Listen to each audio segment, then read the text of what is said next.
Hello and welcome to this webinar. My name is Neve and I'm going to be talking you through how to fill in an EHC needs assessment request form. Before we get started, I would like to let you know that the law states you can apply for an EHC needs assessment request without needing to fill in any forms. You can do this by writing a letter to your local authority requesting an EHC needs assessment. Alternatively, you can fill in this form that we're going to go through today, and this form can be found on the Norfolk local offer. For more information on EHCPs or EHC needs assessments, please visit our website www.norfolksendias.org.uk, where you're also able to book an appointment to speak with an advisor. This is the parent-carer request for an EHC needs assessment first page. Once you've completed this form, there are one of two ways in which you can send this information to the local authority. One way is to upload the request form and any supporting documents to this link here, and the other is to send it to this address here. If you do print it off and send a hard copy to this address here, please make sure that any supporting evidence or documents or reports that you send with it are copies and not originals. Please note that if you're filling this form in for a young person aged 16 or over, their consent needs to be given and a form does need to be signed, which is at the back of this EHC needs assessment request form.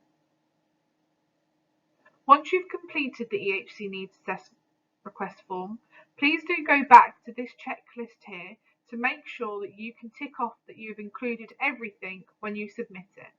That includes all relevant assessments, reports and diagnoses, the DP1 consent form and the views, wishes and family consultation form. This is the second page of the EHC needs assessment request form, and it's looking at the child or young person's personal details. On this page, you'll need to fill in the child's full name, their address, their date of birth and gender, ethnicity and religion, the setting that they attend, and the type of setting. This might be a school, a nursery, an alternative provision, a short stay school, or a college or sixth form. The language your child hears at home, and whether an interpreter is required for them. This box here is looking at what the child's special educational needs are. If they have any diagnoses, you can pop this in here. Alternatively, you can just list what their additional needs are. This box here, you need to tick if any of these apply. So, does your child receive continuing care? Are they looked after or a care leaver? Are they a Section 17 child in need? Do they have early years pupil premium? DLA, which is disability living allowance? Adult social services involvement? Do they receive free school meals? Are they adopted or do you have special guardianship of them? Are they under Section 47 child protection? Do they have an early help family support plan? Do they access the Disability Access Fund? Are they a child of an armed service personnel, or are they a young carer? Make sure to tick any that are applicable. This page is asking for your information and personal details. Here you need to put your name, your relationship to the child or young person, your address if it is different from your child's, and a telephone number. If you do have a landline number, please put it in there as well as a mobile number. If there is a second parent carer, please fill in this information for them as well. Make sure that when you fill in this information here, your email address is correct, as in the first instance, Norfolk County Council are likely to get in contact with you via email. Please make sure that when waiting for correspondence regarding the EHC needs assessment request, you check your junk and spam folders. In this box here, please put down the language your child hears at home. These boxes here are ticked if any of the following apply to you. So do you require an interpreter for verbal communication? Do you require translation for written communication? Have you got any other needs which the local authority should be aware of, such as a learning difficulty or disability or accessibility needs? Or are you a member of the armed forces? In this box here, please put the details of the registered GP for your child or young person. This page is all about whether there are any other agencies, professionals or services that are involved with your child. This is so that the local authority can go away and seek any additional information or evidence from them to help them with their decision around the EHC needs assessment. They're broken down into 3 columns: education, health and social care. Please read through them and tick any that have been or are involved with your child or young person. If there are any others that are not listed here, please make sure to tick the other box at the bottom and list who they are. If you have any reports from any of the professionals listed or any other professionals with evidence that will be relevant to the EHC needs assessment request, please make sure to send this documentation in with the EHC needs assessment request form. This page leads on from the previous page. Please make sure you write in here any professionals that have been or are involved with your child or young person if you've ticked any of the boxes on the previous page. This includes their name, their job title, their address, telephone number, email address, whether a report was written and if you have attached it to this application form, and what support they are providing your child or young person. This page here is asking about your general views. This box here asks, what do you think your child needs support with at their school or placement? This may be support that covers any or all of the 4 categories of needs, which are sensory and physical, cognition and learning, communication and interaction, or social, emotional, mental health. How do you think this can be best given? And are there things that have worked well before at home or in school that are not in place now? This could be more intensive support through small group work or interventions, equipment such as assistive technology, a writing slate or a laptop, a differentiated curriculum or a different school environment, or some kind of therapy. Make a note of any things that you do at home to support your child that works, and any support or provision that your child was given previously that helped them and why it worked but now isn't being provided. This box is asking whether you can compare your child with others of the same age. What are they good at, or what do they enjoy doing? What do they worry about? And what are your worries and concerns? In this box, you might think about writing, are there things that your child may struggle to do compared to their peers, such as speak, read or write, be trusted to walk to the corner shop, use public transport or get themselves dressed? What do you think causes the most concern? Is it leaving you? Peers noticing the additional support that they receive? Having no friends? Not understanding the work? Not having their routine or comfort objects to hand to help them? And what are your worries and concerns about their education and future?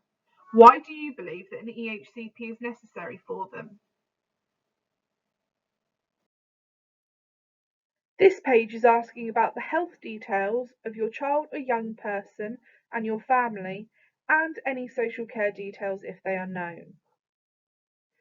This column here is asking for you to write down any disabilities, diagnoses or known conditions that your child or young person has, who they were diagnosed by, any medication that they receive, and if that medication is taken during school. This box here is asking whether there are any health issues that may pose a risk to your child or young person, such as diabetes or epilepsy, or to others, such as behaviour needs. This box is asking about current medical treatment that your child or young person might be receiving. And this box is asking for a family health history. It's asking for you to give details of family history that may have a direct impact on the family. This may be long-term health conditions such as cancer, or genetic conditions such as heart disease.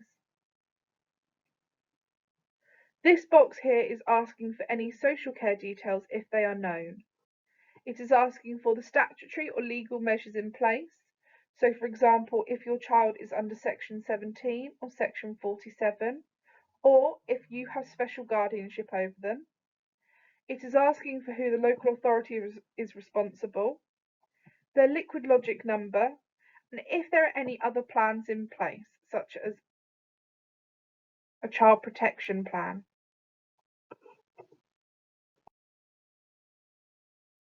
This page is asking for any further key contacts. If your child is seen by any other professionals, services or agencies that you have not named in the EHC needs assessment form previously, please write them down here. This page of the EHC needs assessment request form is looking at family members and significant others. It's asking you to name any family member or significant other that is important to your child or young person. So, for example, it might be grandparents, aunts and uncles, cousins, or even family friends. This box here is asking about what support you receive from family, friends, community members, and other professionals. It has an example already written in there. So, grandparents, looking after the child or young person at the weekend, on a monthly basis, and they come under the category of family and friends. If there is anyone that supports you regularly with your child or young person, please make a note in these boxes. The next two pages of the EHC Needs Assessment Request form are asking for your child or young person's views and wishes. It's important that whatever they say is recorded, even if it's something like "don't know."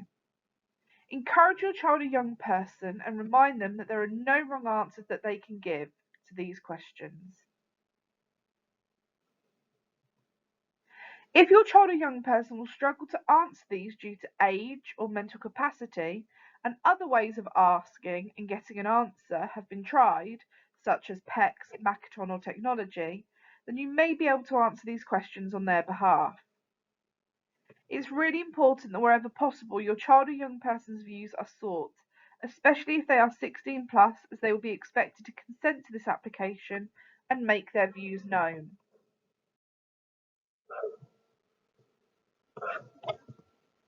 This page is a continuation of the previous page, looking for your child or young person's views and wishes.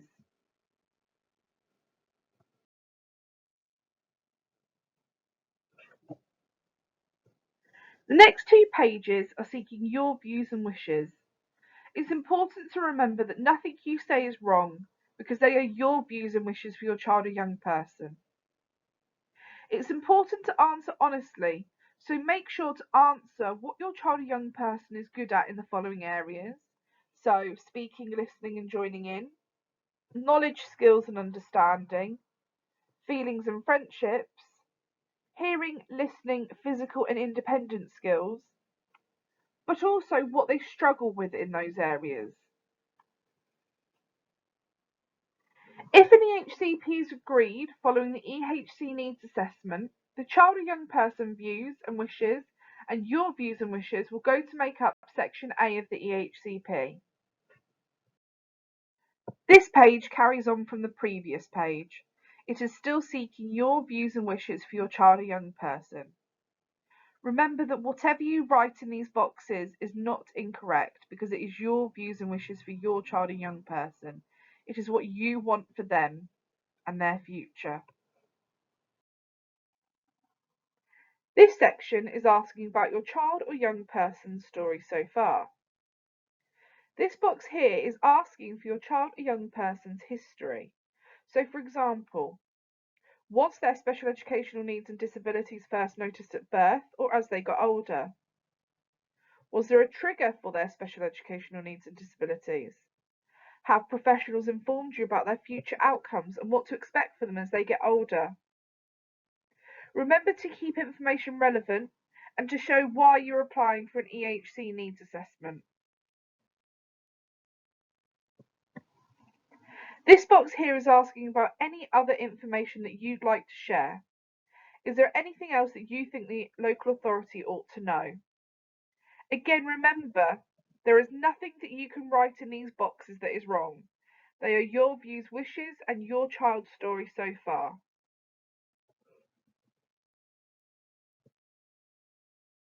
We have now come to the end of the EHC Needs Assessment Request form. The next 3 pages are Appendix 2, the Send DP1 form. This is a data protection consent form that needs to be signed by you, the parent carer, or the young person 16 and over. Make sure to read all this information and tick what is relevant and sign at the end. We have now completed the EHC Needs Assessment Request form as well as the Send DP1 form. Remember to make sure that it is signed and dated by you, the parent carer, or the young person 16 and over. It's also important to make sure that this young person 16 and over has given consent for the EHC Needs Assessment Request form to be filled in and sent off. Now you have completed this, go back to the first page and make sure to tick off that you have included everything when you send it. Remember, there are 2 ways to send it. You can either upload it electronically or send it as a hard copy in the post. Remember to send any supporting evidence with the EHC Needs Assessment Request form, either upload it electronically or send it in the post. Now you have completed this form and sent it off, the local authority must get back to you within 6 weeks of you sending off the EHC Needs Assessment application form to let you know whether they are going to conduct the EHC Needs Assessment request or not. If you would like any further help or advice regarding the EHC Needs Assessment request form, the EHC Needs Assessment itself, or if you need to appeal a decision made by the local authority, get in contact with Norfolk SENDIAS on 01603 704070 or go onto our website www.norfolksendias.org.uk where you can book an appointment to speak with an advisor.